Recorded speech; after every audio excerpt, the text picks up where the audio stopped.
Hello friends, good morning. Now आज का हमारा टॉपिक है ER diagram, entity relationship diagram. और फिर हम लोग पढ़ेंगे अ, थोड़ा डेटा डिक्शनरी के बारे में, क्योंकि ये दोनों ही छोटे छोटे टॉपिक्स हैं। ये सब अगर एग्जाम में अगर आते भी है तो जस्ट शॉर्ट नोट्स में आएंगे। अ, अभी के लिए ये शॉर्ट नोट से ज़्यादा नहीं पढ़ना है, क्योंकि आप लोग को थोड़ा थोड़ा ही पढ़ना है और ये टॉपिक्स बेसिकली शॉर्ट नोट्स में ही पूछे जाते हैं। जैसे ईआर डायग्राम, तो पहले हम लोग पढ़ते हैं entity relationship model. Entity relationship model क्या होता है? ये बेसिकली बनाए जाते हैं डेटाबेसेस के लिए। यह मॉडल बेसिकली बनाए जाते हैं डेटाबेसेस के लिए। तो वैसे तो आप लोग सेकंड सेमेस्टर में पढ़ रहे हो तो डेटाबेसेस का ज्यादा आइडिया तो होगा नहीं। तो जब डेटाबेस पढ़ोगे थर्ड सेमेस्टर में तो उसमें ईआर डायग्राम और डीपली पढ़ाया जाएगा, बनाकर दिखाया जाएगा। Model based on notation of real world entities, इसमें रियल वर्ल्ड के इंटिटीज को दिखाए जाते हैं और उसके बीच के रिलेशनशिप को दिखाया जाता है। इसमें we can map real world scenario into ER database model. जो रियल वर्ल्ड के सिनेरियो है उसको ईआर मॉडल में हम लोग दिखाते हैं। ER model creates a set of entity. ER model जब भी बनाते हैं तो जितने भी सेट ऑफ एंटिटीज हैं वो उनके एट्रीब्यूट्स के साथ दिखाए जाते हैं, और अ set of constant and relation among them, और उन एंटिटीज के बीच कांस्टेंट्स क्या है या फिर उनके बीच रिलेशंस क्या है, इनको दिखाए जाते हैं।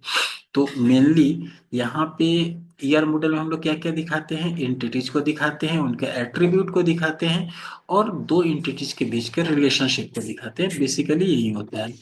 ER model is best used for the conceptual design of database. अगर डेटाबेस का कुछ कॉन्सेप्चुअल डिजाइन है तो वहां पे इनका ज्यादा यूज है, वहां पे इनको आप आसानी से दिखा सकते हो। जैसे सिंपली हम लोग एक एग्जांपल लेते हैं तो दिखाते कैसे हैं हम लोग? जैसे ये मान लो एंटिटी है, कोई एंटिटी हो गया, एंटिटी वन।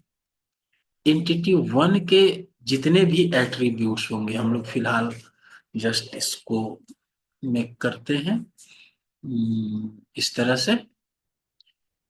कोई जरूरी नहीं है कि कितने इस एंटिटी के कितने एट्रीब्यूट्स होंगे, मान लेते हैं फिलहाल तीन, और बहुत सारा हो सकता है।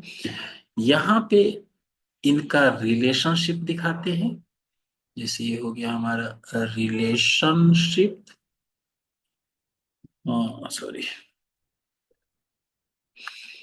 ये हम लोग रिलेशनशिप दिखाने का तरीका है, डायमंड शेप से दिखाते हैं रिलेशनशिप। रिलेशनशिप डायमंड से दिखाते हैं, और इसके बाद नेक्स्ट एंटिटी, और फिर इस एंटिटी का भी कुछ एट्रीब्यूट्स हो सकते हैं। तो इसे हम लोग बोलेंगे एट्रीब्यूट। जरूरी नहीं है कि दो हो या तीन हो या चार हो या पांच हो, कितना भी हो सकता है। ये सारे हैं हमारे एट्रीब्यूट्स। एट्रीब्यूट्स, ठीक है, सब में एट्रीब्यूट्स एट्रीब्यूट्स एट्रीब्यूट्स एट्रीब्यूट्स। तो इस तरह से दिखाते हैं। अब ये तो हो गया एक नॉर्मल मॉडल। अगर मान लो किसी चीज का दिखाना होगा, मैं सपोज करो हम किसी इंस्टीट्यूट का बना रहे हैं, तो उसमें क्या क्या हो सकता है इसके हिसाब से देखते हैं। तो सबसे पहले ये देखो कि एक इंस्टीट्यूट में कौन कौन से एंटिटी हो सकते हैं, और उन एंटिटी के आधार पे कौन कौन से एट्रीब्यूट्स हो सकते हैं, और उनके रिलेशनशिप क्या होते हैं। जैसे एक सिंपल सा हम बताते हैं स्टूडेंट और टीचर के बीच का रिलेशनशिप। तो इसमें हम लोग इसको कैसे दिखा सकते हैं? तो स्टूडेंट और टीचर होते हैं मेनली। तो इंटिटी तो दो ही हो गया, इंटिटी को दिखाने के लिए हमारा स्क्वायर ब्रैकेट है। तो एक इंटिटी हो गया हमारा टीचर, एक इंटिटी हो गया स्टूडेंट।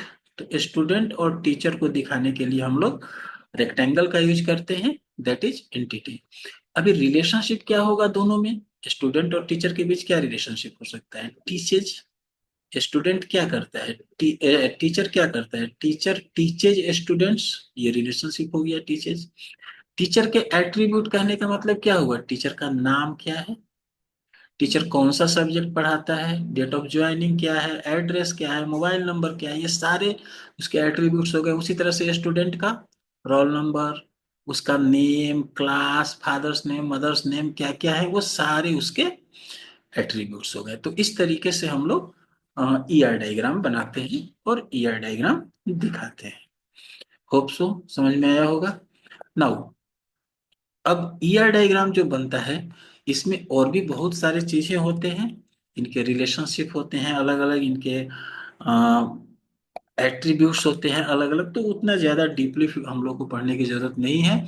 वो चीजें आप पढ़ोगे थर्ड सेम में, जब आप डीबीएमएस के क्लास करोगे, तब जब डीबीएमएस टॉपिक पढ़ोगे तो वहां पे आपको ईआर डायग्राम ज्यादा डीपली बताया जाएगा थर्ड सेमेस्टर में।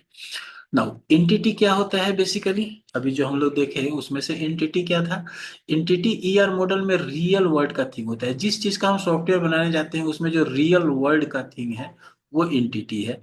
विच हैज सम प्रॉपर्टीज, उसके पास कुछ प्रॉपर्टीज होता है जिससे हम लोग एट्रीब्यूट करते हैं। आप किसी भी एंटिटी का उठा लो, जैसे किसी दुकान में अगर हम कोई मान लो प्रोडक्ट बेचते, दवा बेचते हैं, तो दवा का दवा एक एंटिटी हो गया, मेडिसिन। उसके एट्रीब्यूट्स क्या क्या हो सकते हैं, उसका नाम, उसका कंपनी नेम, उसका price, batch number, expiry date, ये सारे उसके एट्रीब्यूट्स हैं। Now every attribute defined by its corresponding set of values called domain. और जितने भी एट्रीब्यूट्स होते हैं वो उनके कुछ सेट ऑफ वैल्यूज होते हैं जिसे डोमेन कहते हैं। जैसे देखो, अगर स्टूडेंट एक एंटिटी है, उसका एट्रीब्यूट है रोल, तो रोल का डोमेन क्या होगा, एक दो तीन चार पाँच छह। मान लो हमारे हर क्लास में 50 से ज्यादा स्टूडेंट नहीं हो सकते हैं, तो एक से लेकर 50 तक उसका डोमेन हो गया। उसी में से कोई ना कोई रोल नंबर होगा उसका। For example, consider a school database, here student is an entity. यहाँ पर स्टूडेंट एंटिटी है। Student has various attributes like name, ID, age, class, ये सारे उसके एट्रीब्यूट्स हैं। रिलेशनशिप क्या होता है, रिलेशनशिप एक तरह का एसोसिएशन है, लॉजिकल एसोसिएशन है among entitle entities. Among entities के बीच का एक रिलेशनशिप है। उसको हम वो रिलेशनशिप होता है। Relationship are map with integer, ये बेसिकली इंटीजर से ही मैप होते हैं वेरियस वेज, अलग अलग तरीके से। जैसे teacher teaches student, customer purchase products, नहीं, तो इस तरह से बहुत सारे हो सकते हैं। Mapping cardinality define the number of association between two entities. अगर दो एंटिटीज है तो उनके बीच रिलेशनशिप के अलग अलग तरीके हो सकते हैं, जैसे 1 to 1। जैसे एक कॉलेज में एक प्रिंसिपल, 1 to 1 है, एक कॉलेज है तो प्रिंसिपल एक ही होगा। एक डिस्ट्रिक्ट है तो डीएम एक ही होगा। 1 to many अगर कहते हैं तो एक टीचर स्टूडेंट बहुत सारे हो सकते हैं। many to 1 कहते हैं तो अब इसको तो जस्ट अपोजिट कर सकते हो ना। many to 1 के लिए स्टूडेंट्स या फिर कस्टमर्स 100। मेनी मैंने बहुत सारे इधर भी बहुत सारे इधर भी। तो अगर इस चीज का कम नहीं, many to 1 को अगर कहा जाए तो आप इसको क्या कह सकते हो, अ, जैसे many to 1 चाइल्ड फादर, बहुत सारे बच्चों के एक पिता होते हैं, that is many to 1। many का मतलब क्या है, आप यहाँ पर एग्जांपल दे सकते हो कस्टमर शॉप, बहुत सारे कस्टमर बहुत सारे दुकानों से सामान खरीदते हैं। तो ये सारे मैपिंग कार्डिनलिटीज होते हैं रिलेशनशिप। तो ये है हमारा ईआरडी। ठीक है। नेक्स्ट हम लोग देखते हैं डेटा डिक्शनरी। तो डेटा डिक्शनरी क्या होता है, एक छोटे से एग्जांपल से हम लोग देखते हैं data dictionary. Data dictionary basically क्या होता है, अगला हमारा टॉपिक है डेटा डिक्शनरी।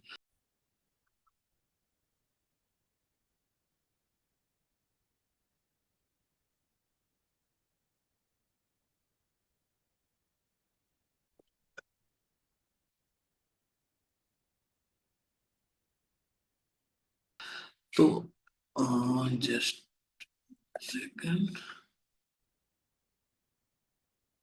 तो नेक्स्ट है एक हमारा डेटा, इसको कह सकते हैं आप लोग डेटा डिक्शनरी। थोड़ा इसको ठीक कर ले, क्योंकि क्या होता है ना कि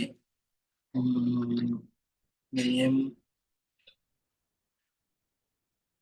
data name, description, subject name, number of characters. ठीक है। ओके, चलो इतना से काम चल सकता है। देखते हैं डेटा डिक्शनरी क्या है हमारा। तो डेटा डिक्शनरी क्या है, एक तरह का स्ट्रक्चर्ड रिपोजिटरी होता है डेटा एलिमेंट का। मतलब जितने भी डेटा आप स्टोर करते हो डेटाबेस में, उन सब का एक रिपोजिटरी होता है, उसे ही हम लोग डेटा डिक्शनरी कहते हैं। ये क्या स्टोर करता है, तो description of all DFD data, जितने भी डेटा एलिमेंट्स थे जैसे रोल, तो रोल नंबर में क्या क्या चीज होगा, उसका साइज क्या होगा, कहाँ से कहाँ तक का डेटा स्टोर होगा, इन सब चीजों मतलब डेटा के बारे में डिटेल्स, डिटेल्स में, एंड उसका definition of data flow, data stored in data store and the process. जो भी डीएफडी के अंदर हर एलिमेंट में डेटा फ्लो होता है, जो डेटा स्टोर होता है, उस डेटा के प्रॉपर्टीज को स्टोर किया जाता है डेटा डिक्शनरी में। जैसे a data dictionary basically improves the communication between the analyst and user। Data dictionary क्या करता है, एनालिस्ट और यूजर के बीच का कम्युनिकेशन बढ़ाता है। वो बताता है कि भाई डेटा जो हमारा स्टोर होगा किस तरीके का होगा। It plays an important role in building a database. Database बनाने के लिए बहुत जरूरी चीज होता है। बहुत maximum DBMS have data dictionary as a standard feature. Data dictionary सारे ही डीबीएमएस में, लगभग अभी के समय के तो सारे ही डेटाबेसेस में होते हैं एज अ स्टैंडर्ड फीचर। ये एक स्टैंडर्ड फीचर के हिसाब से, जैसे मान लो कोई हम बुक स्टोर कर रहे हैं, तो बुक में जो जो चीज होता है, जैसे आईएसबीएन नंबर होता है, ये तो सीरियल नंबर है, ये डेटा का नाम है, डेटा का नाम है आईएसबीएन। आईएसबीएन का एक डिस्क्रिप्शन ले लो, आईएसबीएन क्या है, एक नंबर टाइप का है।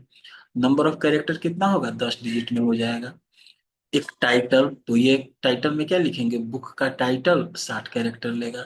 सब्जेक्ट कौन सा है, तो बुक का सब्जेक्ट लिखेंगे, 80 कैरेक्टर में होगा। नेम की जगह क्या लिखेंगे, ऑथर का नाम, 15 कैरेक्टर का हो सकता है। तो ये क्या हुआ ना कि एक बुक में जो डेटा स्टोर होगा, डेटा कौन कौन सा स्टोर होगा बुक में, उसका आईएसबीएन नंबर, उसका टाइटल, उसका सब्जेक्ट, उसका नेम।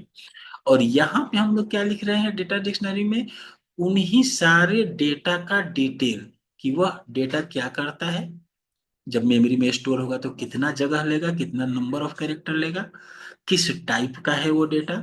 इन सारे चीजों के बारे में डेटा डिक्शनरी में लिखा जाता है। तो हमारे सॉफ्टवेयर में या प्रोग्राम में जितने भी तरह के डेटा यूज होते हैं, उन सारे डेटा का डिस्क्रिप्शन को हम लोग डेटा डिक्शनरी में रखते हैं या डेटा डिक्शनरी कहते हैं। चलो आज के लिए इतना ही।